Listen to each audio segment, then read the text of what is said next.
What is up guys? This is VJ Villafuerte at ngayon titingnan natin ang mga calculator techniques na pwede nyong gawin sa Casio FX82EX. Actually, gawin natin tong challenge. Throughout this video, magpapalabas ako ng 10 questions at try nyo munang isolve on your own bago nyo i-check yung solution. So kung alam nyo na yung calculator technique para sa problem na yun, pwede nyo yung gamitin or pwede nyo rin namang isolve manually kung hindi nyo pa alam. Comment nyo down below kung ano yung nakuha nyong score. Check natin kung ready na ba kayo for the board exam. Okay, so bago tayo magsimula, may isasuggest lang ako na konting tweaks sa settings ng cycle nyo na makakatulong sa inyo mag-perform ng mga calculator techniques na i-discuss ko. First tweak na pwede nyong gawin is i-turn on yung frequency sa statistics.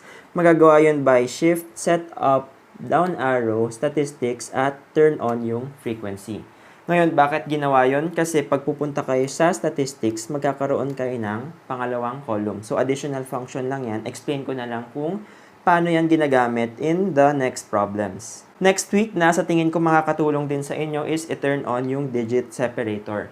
Ngayon, para magawa yun, press shift, set up, down arrow, digit separator, at i-turn on siya. Ngayon, bakit siya useful? Kasi, for example, meron kang ganitong number. Yan. Diba? Mahirap mabasa yung number na yan agad. Kailangan nyo pang bilangin yung zeros.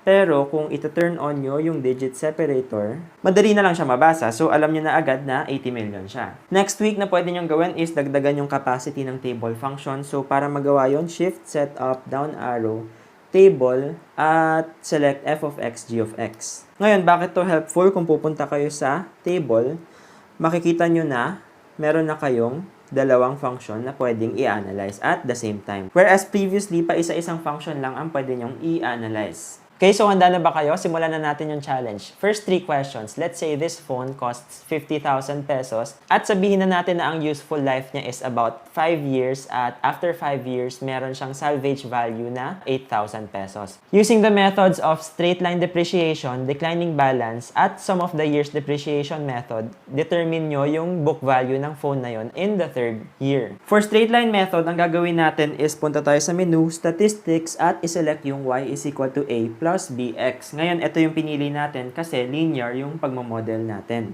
Ngayon, sa table na to, ipaplot natin yung price ng phone as a function of time. So, at x is equal to 0, meaning at present, ang price ng phone is 50,000. Next up, at x is equal to 5 years, ang salvage value daw ng phone ay equal sa 8,000. After that, press AC at para makuha yung price ng phone in the 3rd year, press option, down arrow, regression, at iselect yung y hat. Ngayon, anong ginagawa ng y hat? Ito ang nagde-determine ng value ng y at a given value of x. Ngayon, di ba yung x natin is yung number of years past? So, kung i-input natin na 3y hat, ang ibig sabihin nun is kinocompute niya yung price ng phone in the 3rd year. At makikita natin ang price ng phone after 3 years is 24,800. So, para mas maintindihan nyo pa kung anong ibig sabihin ng x hat, y hat, compute natin yung number of years past kapag 24,800 na yung value ng phone. So, para magawa yun, type nyo lang 24,800 times x hat. So, regression, select x hat. Dapat ang makuha nyo dito ay 3. So, ang ibig sabihin nito is kung 24,800 na ang price ng phone, ibig sabihin nun, 3 years na ang nakalipas. Next up, para makompute yung value niya using declining balance method, ang gagawin nyo lang is babaguhin nyo yung type ng pagmamodel nyo. So, instead of y is equal to a plus bx, ito ay magiging either of the two. Pwede nyong iselect yung y is equal to a times e raised to the bx or y is equal to a times b raised to x. Walang magiging difference sa answers nyo, pero piliin natin yung una. Ngayon, parehas lang yung gagawin natin para makompute yung price ng phone in the 3rd year, and that is type 3 y hat. At 16,651 ang value ng phone in the 3rd year using declining balance method. And next up, gamit yung sum of the years depreciation method, ang gagawin nyo lang is babaguhin nyo ulit yung type and iselect yung y is equal to a plus bx plus cx squared. Ngayon, dahil quadratic equation na yung imomodel natin, kailangan nito ng 3 data points. So, simple lang ang pagkuha ng 3rd data point. Dadagdagan nyo lang ito ng 1 year. At para sa corresponding y value niya, kokopyahin nyo lang yung salvage value na 8,000. Press AC. And similarly, itatype ulit natin yung 3y hat para makompute yung price ng phone after 3 years. At makukuha nyo using sum of the years method, ang value ng phone after 3 years is 16,400. Next two questions is about surveying. Meron daw tayong regularly spaced offsets na nakuha gamit ang transit rule. Determine nyo daw yung area bounded by these offsets gamit ang trapezoidal rule at ang Simpson's one-third rule. For trapezoidal rule, ang gagawin nyo lang is punta ulit kayo sa statistics at iselect yung one variable. Ngayon, for the X column, kokopyahin nyo lang lahat ng data points. So, 10.5, 12.6, hanggang sa pinakadulong value na 13.6. Ngayon, para sa frequency, 1 lang lahat ang value nila except for those na nasa dulo na babaguhin nyo to 0.5. So, yung first at 9th data point, gagawin yung 0.5. Para makuha yung area using trapezoidal rule, ang gagawin nyo lang is press AC, option, down arrow, at summation.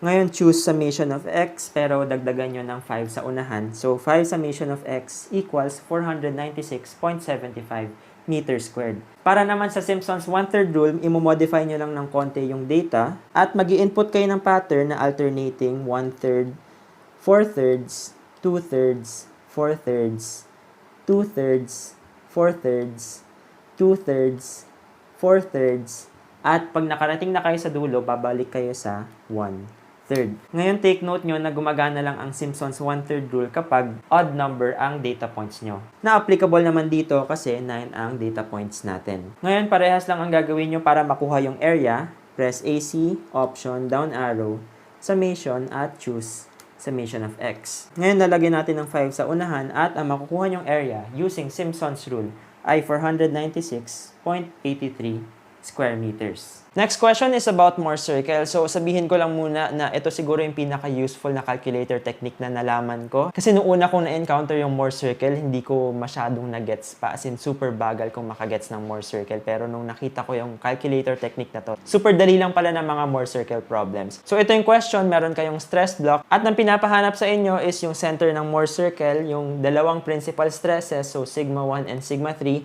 at yung maximum shear stress. Now, ang gagawin nyo lang para sa Morse circle problems is punta kayo ulit sa statistics at piliin yung y is equal to a plus bx. Ngayon, ipaplot natin dito yung dalawang phases na given sa Morse circle. Simula tayo dito, 40 kilopascals na compression. Ngayon, yung sign na gagamitin nyo is depende sa subject kung saan nyo to nakita. Kung geotech nyo to nakita, ang compression ay positive. At kung sa stroke nyo naman to nakita, ang compression ay negative. So let's say nakita natin to sa geotech na subject under shear strength of soil. That means, yung 40 na compression na to ay positive. Next up, yung 60 na compression na to, ipaplot din natin, positive din siya. And for the y column, ang shear na nagko-correspond sa 40 kilopascals ay 10 kilopascals na, kung gagamitan nyo ng right-hand rule, is clockwise. So, kapag clockwise, ito ay negative 10. And next, ang shear corresponding to the 60 kilopascals, kapag gagamitan nyo ng right-hand rule,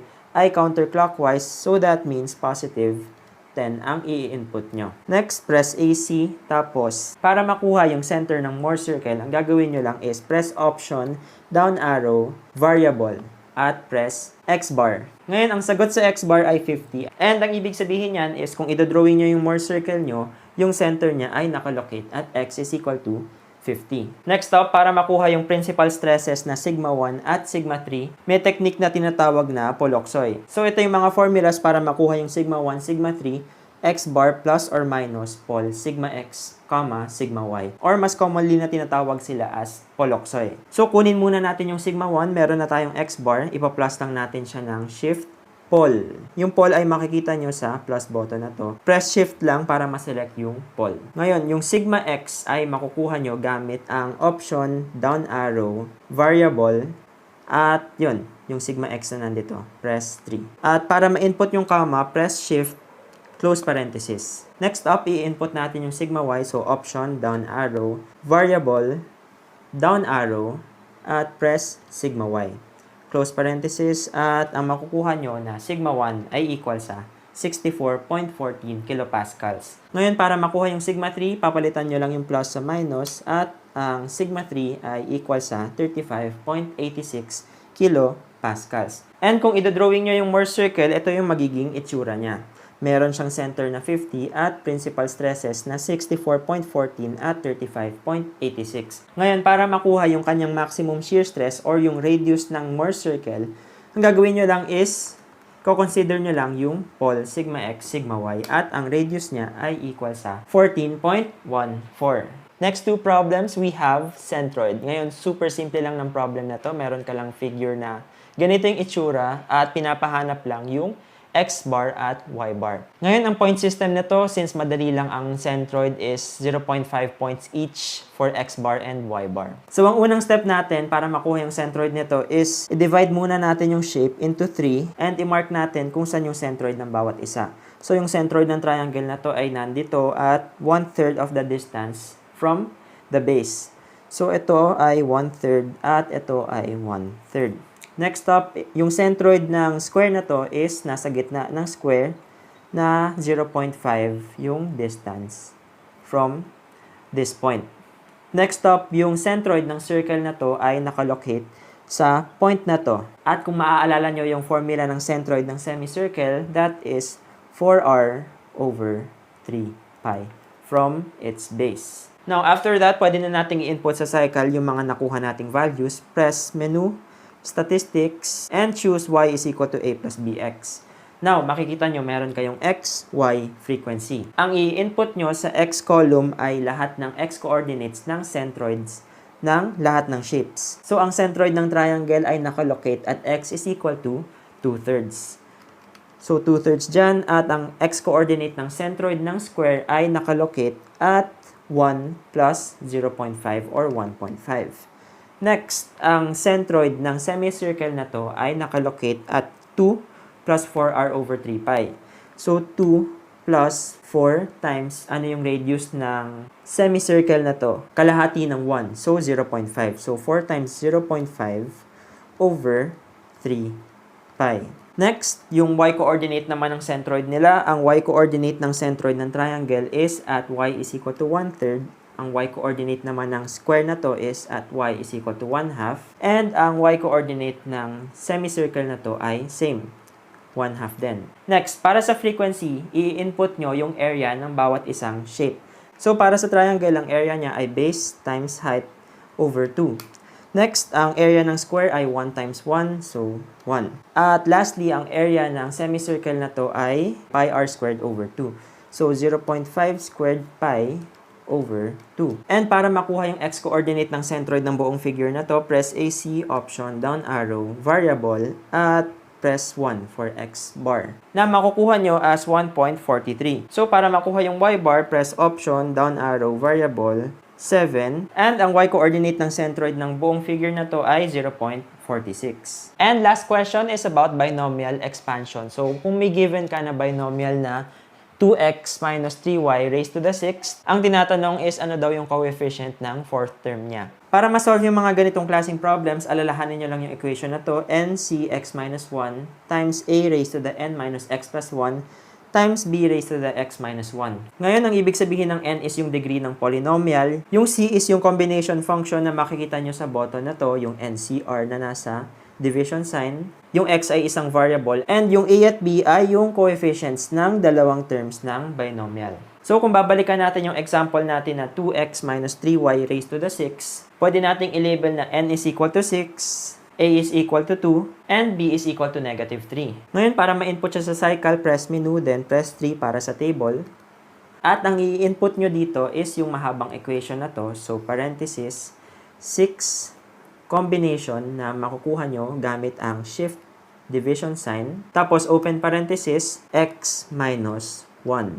Open parenthesis, yung value ng a, which is 2, raised to the 6 minus x plus 1 times negative 3 raised to the x minus 1. G of x, wala tayong isusulat dyan. Ililive lang natin siya as is. Then, if ipipress natin yung equals, ang start natin, ililive natin as 1. Ang ilalagay natin sa end is yung number of terms ng expansion ng binomial na to. So, kung 6 yung degree ng binomial, ang number of terms niya ay 7. Pero for example, hindi nyo alam na 7 pala yung number of terms ng expansion ng binomial na to. Pwede kayo mag-input ng kahit anong malaking number. Say, 10. Tapos yung step, ililive natin as 1. So, press equals, ang makukuha nyong result is ganito. And kung titingnan nyo yung second column, ito yung lahat ng coefficients ng expansion ng binomial na to.